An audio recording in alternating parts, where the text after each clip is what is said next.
Dr. Mingle, can you explain more explicitly about denominators? Think about each characteristic you might need to know about a patient in order to treat safely and effectively. Demographics, which include age, sex, ethnicity, occupation, other social determinants of health. Vital signs like height, weight, blood pressure, temperature, and others. Family history, possible inheritable conditions, pertinent symptoms, pain, depression, pertinent physical findings like murmurs or other things.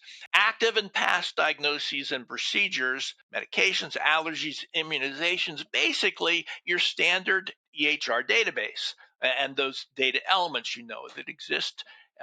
Those also think of it in terms of your pre EHR medical documentation, that complete ancient history and physical. It includes chief complaint, history, present illness, past medical history, social history, medication history, allergies. You know the list, and you can look at any dictation cubicle to find an up to date list. Each of these elements and others are needed to define all those desired denominator characteristics that you want held accurately and accessibly in your EHR. Okay, so can you explain numerators now? Any measurement, observation, or order is a potential numerator. They must be held accurately and accessibly in your EHR. If there's nothing else you get out of this set of discussions today, it's holding data accurately and accessibly in your EHR. Anything you do or order should be held in your EHR as structured data. Prescriptions or medication list, lab and x-ray orders, referrals.